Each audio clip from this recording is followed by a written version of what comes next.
Why would you want to use that type of scare tactic?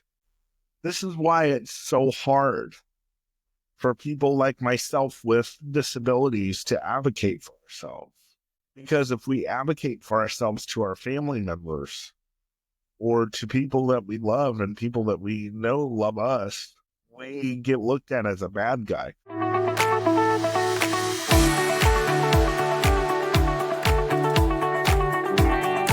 Wow, guys, can you believe it? We're already over 20 episodes into Nick Speaks, but here's the truth. I couldn't have done it alone. The amazing team at Goodnight Podcasting Solutions has been with me every step of the way, from those early strategy sessions all the way to editing, promotion, and even helping me land guests. They've made it so all I have to do is show up, record, and focus on delivering the message.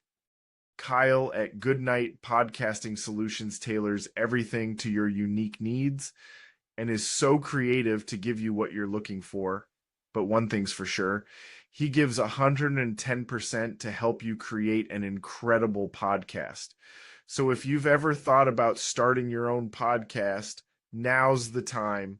Hit the link in the show notes, set up a strategy session with Kyle, and get ready to take your podcast to the next level. Trust me, you won't regret it.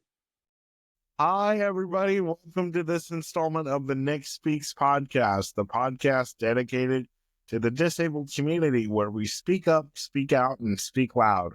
I am your host, Nicholas Comstock. If you're out there and you take care of someone with a disability, I have a question for you. Why do you do it? You say, Nick, I do it because they're my family member and I love them. Okay. Well, then I have this question for you.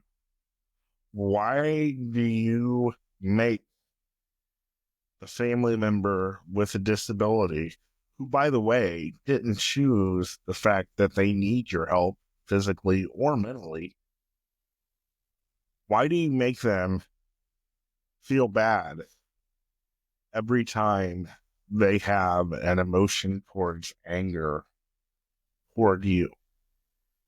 You say, Nick, what are you talking about?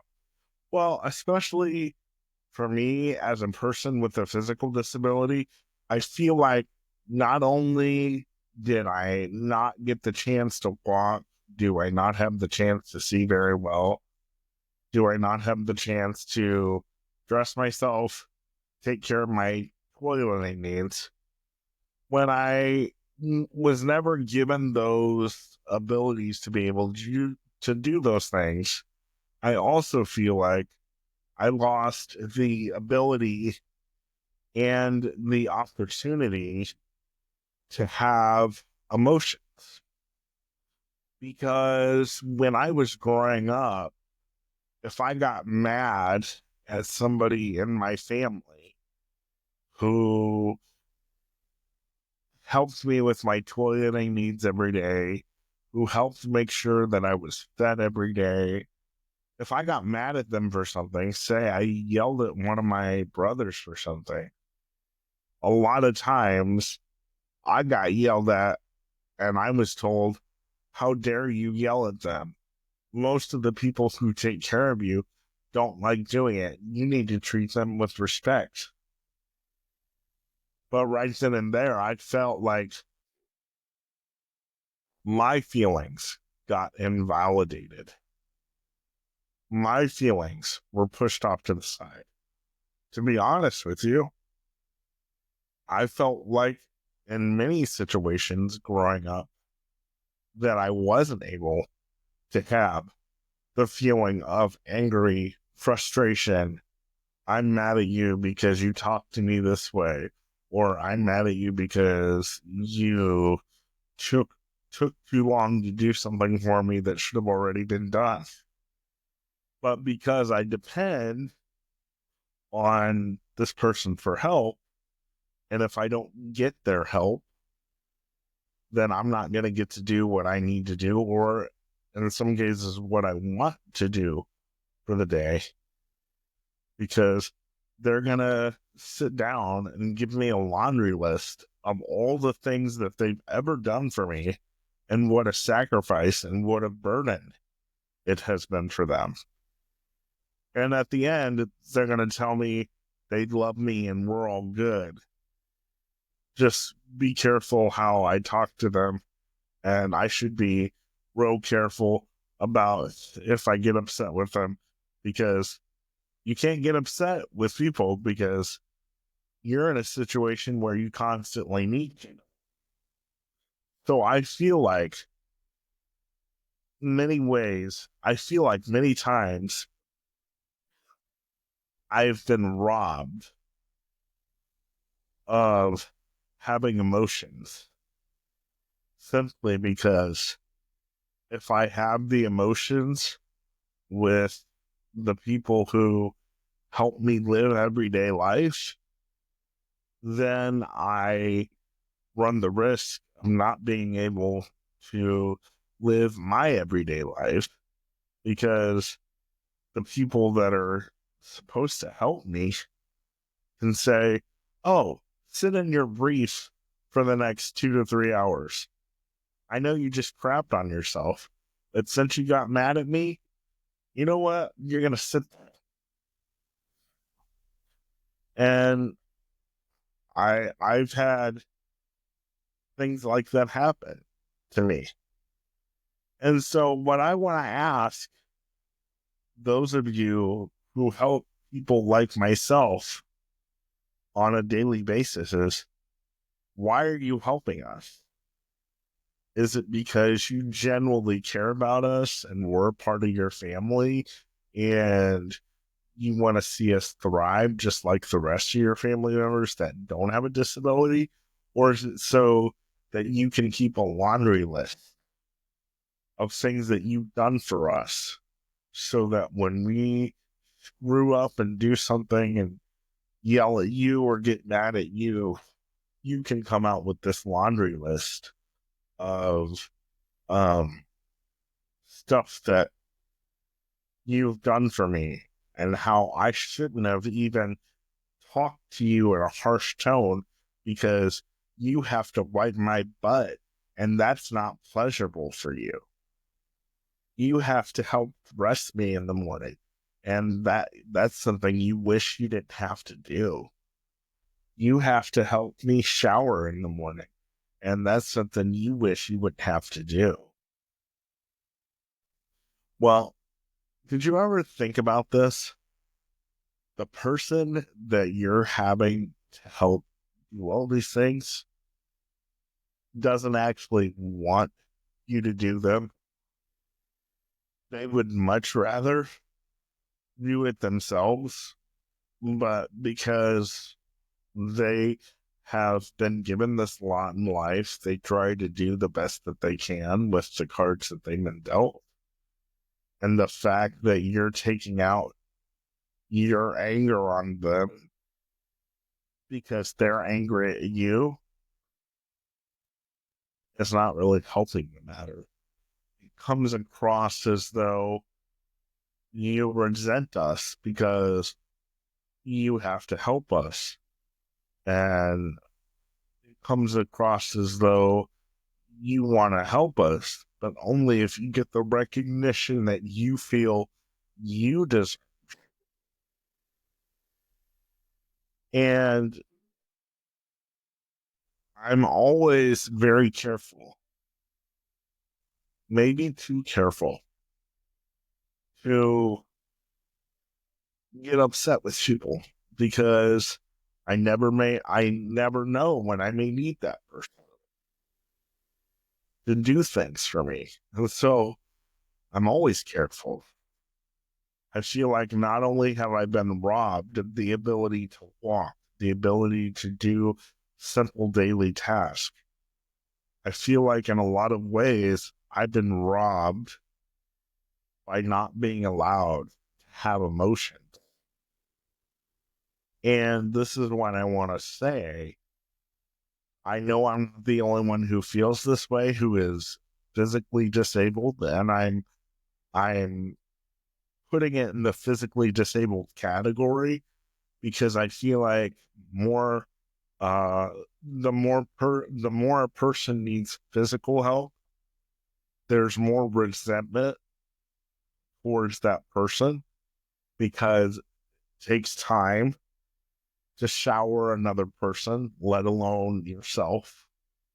It takes time to take care of someone else's toileting needs, let alone your own. And you don't want to take care of someone else's toileting needs anyway. So there lies in that resentment. It takes time to cook for someone else, let alone yourself. And then if that person that you're cooking for, because they can't do it, doesn't like the way you cook, you feel insulted. When, let's be honest, caregivers and family members who take care of people with physical disabilities, you would be just as picky, if not more picky, if it were you getting the care.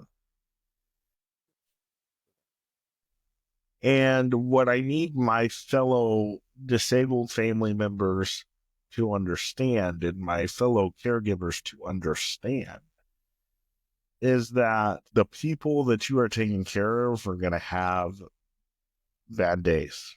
And we're allowed to have those bad days. And if your client or your family member with a disability gets mad and cusses you out, says you're the worst person I've ever seen, and I don't want to be around you anymore. Well, I guarantee you probably said that to someone that's been there for you when you needed it. But did you think about that before you said that awful thing? No, probably not. Because you know what? You never needed that person to wipe your butt. You never needed that person to help you take a shower. You never needed that person to help you get up in the morning. You never needed that person that you got angry at to help you live everyday life. So therefore, it somehow must be okay for you to get upset with somebody, right? Because after all, you don't need them to do daily tasks.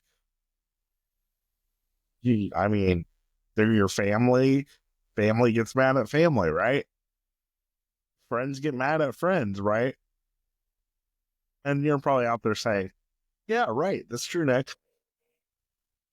Well, in my case, as a person with a disability, that hasn't been true. I've been sat down many times by people and said, you're upset with this person or you're upset with me, and you don't have a right to be upset with me because I take care of you. I've put a roof over your head. I've done this. I I could have neglected you. I could put you in a nursing home. That's my favorite one. I could put you in a nursing home. If you really love someone that you're taking care of who has a physical disability, why would the words, I could put you in a nursing home, ever come out of your mouth? Why would you want to use that type of scare tactic? This is why it's so hard for people like myself with disabilities to advocate for ourselves. Because if we advocate for ourselves to our family members or to people that we love and people that we know love us, we get looked at as a bad guy. Oh, you want to talk to me like that? You want to express your feelings like that? I'll just go ahead and drop you off at the nearest nursing home. Or maybe I won't feed you. All because we had a bad day with our disability. Or you know what? You generally pissed us off. It has nothing to do with our disability. You generally pissed us off, and we decided to be human. But because we have a disability and we depend on you to help us, for some reason, it's been in an unwritten manual somewhere that we're not allowed to have an emotion because we may need you to help us at any time. The next time the person you're taking care of that has a disability gets upset with you and starts yelling at you and starts expressing that they're upset with you, before you go take out your laundry list of everything that you've done for them, maybe you should sit down and listen. Because at the end of the day, number one, it's not their fault that you have to do everything for them. Number two, they're human just like you. And just because they need help doing everyday tasks doesn't mean that they don't have the right to get upset with you. Should they be nasty to you? Nobody should be nasty to each other. But at the end of the day, we're human beings. But I feel like people with disabilities, you know, it's so funny in my comments sometimes people will say that I'm privileged or whatever, and I don't know what they mean by that. They're privileged because I have a disability and I need people to help me. Hey, I love how people say that I'm privileged sometimes. But you know what? Sometimes I feel like I've lost the privilege, if we're going to call it that. Sometimes I feel like I've lost the privilege to have feelings. And I would like that given back. Yeah, you know what? Your son, your daughter may say something to you, mom and dad, that you just don't think is fair. And let me be very clear. I'm not condoning disrespect. I'm not condoning that at all. But I got to say this to you too. Parents, when your adult son or daughter is living at home with you because they have a disability and they haven't figured out a way to move out on their own, maybe they're not comfortable with it, or maybe you're holding them back from it. Who knows? But it's not their fault that they're still living at home. So for you to say, well, if you're going to live in this household, you can't talk to me like that. That's not really fair either. And I'm not saying if they're cussing you out like a sailor that they're in the right and that you should handle and that you shouldn't be upset about that. What I'm saying is having the right to express their emotions should not be taken away from them simply because the person they're expressing their emotions towards has to help them with everyday tasks, such as taking a shower, cooking a meal, whether you do really nice things for them and you go out to dinner and you pay for it and you want to use that as a laundry list of things to get upset.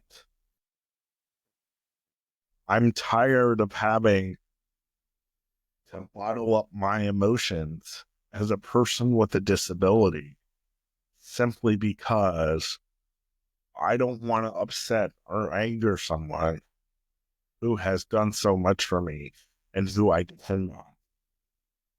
I should be able, your son or daughter who is disabled should be able to have emotions toward you and should be able to express those emotions towards you without fear of being told they're going to go to a nursing home or being reminded of everything that you've done, being reminded of everything that you've done for them since birth.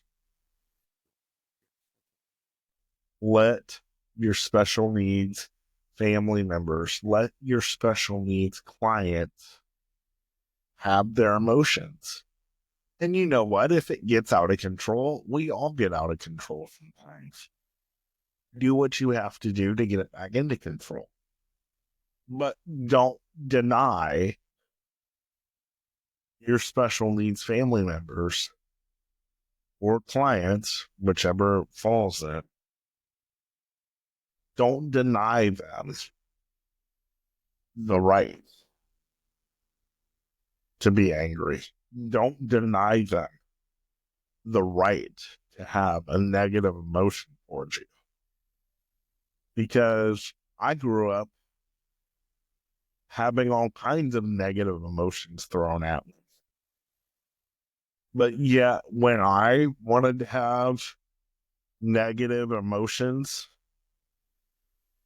towards the same people who were throwing their negative emotions on me, it was like, oh my God, how dare you, Nick? After all I've done for you? And I still struggled with keeping emotions bottled up. I still struggle with communicating with people, hey, I don't like having this done to me. I don't like that you talk to me that way. Please don't talk to me that way. And you know what, also, too, stop treating us special needs adults, family members, and caregivers like kids. If we don't say please or thank you, yes, we should say it as often as we can. Everybody should say please or thank you as often as they can. But if we don't say it, don't even jokingly say please. Or when you give us something and we don't say thank you right away, don't look at us and say, now, what did you say? Because that's really pissed me off. Like I said, this is the podcast dedicated to the disabled community where we speak up, speak out, and speak loud about the topics that matter to the disabled community. And I believe that this is a topic, being allowed to have our own emotions, that a lot of people with disabilities would like to express, but they're afraid to because they're afraid, number one, they could be put in a nursing home, or they're going to be sat down for a 3.5 hour conversation and told everything that has ever been done with them since birth. And how dare, they ever have these emotions. Well, just keep in mind, able-bodied mother and father that are taking care of your disabled son or daughter. There have been times that you were mad at your family or you were mad at your parents, but they took care of you. They never threatened to put you in a nursing home. Well, you say, Nick, that's because I was able-bodied. But yeah, but did they threaten to put you out on the street? You say, yeah, they threatened to put me out on the street. Okay, so how did that make you feel? And why would you threaten that to your special needs kid? Why? Why would you allow the cycle, special needs parents, of what happened to you to continue with your kid? Your parents ever tell you, if you don't like my rules, there's the door. If you want to leave at the age of 18, go ahead. Well, guess what? Your special needs son or daughter may not have that option right now. Who knows? They may never have that option. They may never want that option. So for you to say, if you don't straighten up, or, wow, you treat me like this and I could put you in a nursing home, for you to continue with that cycle of the same emotional, mental abuse that you went through is uncalled for and unacceptable. Please, special needs family members, allow those of your family members with special needs to express their emotions. At times, it may get explosive, but those of you without special needs get explosive all the time, and you don't think twice about it. So why should you think? Why should you think anything more when your special needs child goes off and slams the door, or tries to express how they feel, and it's in a way you don't like it? We all have those emotions, whether we're disabled or not. I just feel, and I've experienced as a disabled young man in a wheelchair, that people with a lot of physical challenges, especially, are constantly tasked with keeping keeping our emotions in check, because we may never know when we may need the assistance of somebody that we're mad at. So we might as well just bottle it up, and then it explodes, and then we just have a mental breakdown. Trust me, I've had 2 mental breakdowns. I know how this works. And so, yeah, people with physical disabilities, especially, that need someone to help you with every task. Be as kind and as courteous as possible to the people that are helping you, but know that it is totally okay to have the emotions of frustration, the emotions of anger, the emotions of, I don't want to be around you right now. Yes, I don't care that you have to help me for 24 hours of the day. Guess what? You pissed me off and I don't like you right now, so I'm going to let you know. Guess what? Special needs adult, that is totally okay, because the adult that's helping you that has non-special needs has the same emotions and feelings that you're having all the time, and they don't think twice about it. So while I would encourage you to be as kind and as courteous and nice as possible, if you go off on somebody because they piss you off, this may sound bad, but don't feel mad about it. Come back and apologize later like a normal human being, right? But don't let the person that helps you all the time feel guilty for having normal emotions as a human being, because we have every right to get upset just as much as someone who doesn't have a disability. Who cares whether or not they have to wipe our butt? They have to give us a shower. They have to prepare our meals. Should we be thankful and grateful for that? Absolutely. But that does not take away our right to have emotions. And I hope that everybody watching this podcast today is listening to me and really hearing me on that. Let your special needs family member who has physical or mental disabilities, and I framed it around people with more physical disabilities, because I feel like we get more of the brunt of our family members' negative emotions toward us because they have to help us so much. And then when we turn around and get upset with them, it's, how dare you?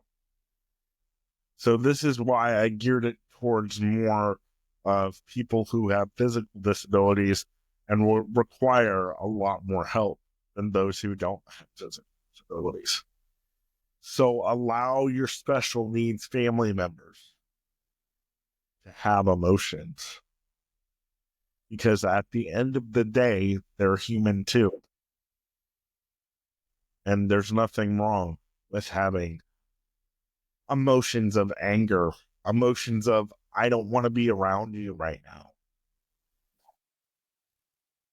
Their disability has nothing to do with the fact that they have those emotions.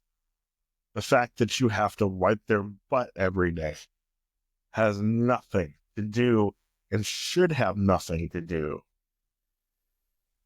with how they're treated, how they're cared for after they express their negative emotion towards you. So please, allow people with disabilities to have our emotions, because so much has already been taken away from us from a physical standpoint.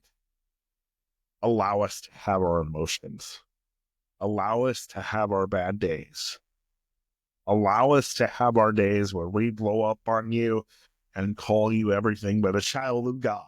Okay? And why? Because we're human. I hope this helps those of you who care for people with disabilities today and sheds some light on some emotional struggles that people with disabilities struggle with, because a lot of times we're expected to keep all of our emotions inside and not express that. So I hope this talk today about the importance of allowing people with disabilities to have emotion will open up the eyes of parents of kids with special needs and caregivers who work with clients who have special needs and anybody who works in that field. Real quickly, before we go, I want to say, if you want to come on the Nick Speaks podcast, the podcast dedicated to the disabled community where we speak up, speak out, and speak loud, you can email me at nickspeaks at you can email me at nickspeaksofficial@gmail.com. You can also comment down in the section of our YouTube channel, which, by the way, as of this recording, we're at 544 subscribers. So if you could help us get to 1,000 subscribers so we can monetize, I would greatly appreciate it. And remember, you can you can listen to this podcast at Apple Podcasts, Spotify, and you can watch this podcast at Nicholas Comstock on my YouTube channel. Again, if you want to be on the show or just drop me a quick email and say, hey, email me at nickspeaksofficial@gmail.com. Thank you so much for tuning in for this episode of Nick Speaks. I will see you next week. Bye-bye.